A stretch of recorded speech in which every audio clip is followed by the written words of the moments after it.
साथीहरू आज हामी यहाँ पम्पलेट बाँड्नु गएको रेस्टुरेन्टबाट हो। हाम्रो साथी बासु भाइ र यहाँ म पनि छु। यहाँ हाम्रो हातमा पम्पलेट छ। अब यसरी मतलब प्रचार गर्नुपर्ने रहेछ, मतलब अब रेस्टुरेन्टको प्रचार गर्नुपर्छ। र हामी यहाँ गल्लीमा छौँ अहिले। अब पम्पलेट बाँड्नु निक्लिन्छौँ यो गल्लीमा कस्तुरी नगर भन्ने ठाउँमा। र हामी अहिले यो गल्लीमा छौँ। अब हामी एकछिनमा निस्किन्छौँ। हाम्रो ड्रेस चाहिँ फेरि यस्तै होला पम्पलेट बाँड्ने ड्रेसहरू। ड्रेस रातो हुन्छ, यी हाम्रो रातो ड्रेस छ, भाइको पनि रातो, मेरो पनि रातो। हाम्रो युनिफर्म चाहिँ यस्तो हुनुपर्छ पम्पलेट बाँड्दाखेरि चाहिँ, ताकि हामीलाई थाहा होस् कि हामी रेस्टुरेन्टको मान्छेहरू भनेर।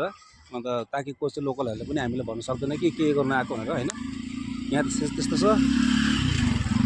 हामी अरे 3 कस्टमा छौँ, हामीले 3 कस्टमा छौँ। र यसरी हाम्रो हातमा पम्पलेट छ, यसरी बाँड्नुपर्छ। यसमा यहाँ मेनु हो, यो मेनु हो। यहाँ हाम्रो डिटेल्सहरू छ, मतलब खानाको रेटहरू छ हो। यसरी बाँड्नुपर्छ पम्पलेटहरू। अब हामी प्रचार गर्दैछौँ रेड लालटिन रेस्टुरेन्ट। यहाँ आउनु सक्नुहुन्छ तपाईँहरू पनि यहाँनिर इन्जोय गर्नु खाना। आउनुहोस्, चाइनिज डिसहरू छ पर हो, उडे सबै उडे चाइनिज डिसहरू छ हो। आउनुहोस् यहाँ तपाईँहरू पनि। चाइनिज डिसहरू चाहिँ एकदम थाई पाउँछ, चाइनिज पाउँछ, थाई स्टाइल पाउँछ, चाइनिज स्टाइल पाउँछ डिसहरूको है। राम्रो राम्रो भेराइटिजहरू छ। आउनुहोस् तपाईँहरू पनि गाइस, खानुहोस् र इन्जोय गर्नुहोस्। ल ल ल हुन्छ, उहाँ भाइले बोलाउनु हुँदैछ। र हामी फेरि अब पम्पलेट बाँड्नु गएको यो गल्लीमा छौँ हामीले। अब अर्को गल्लीमा जाने फेरि है।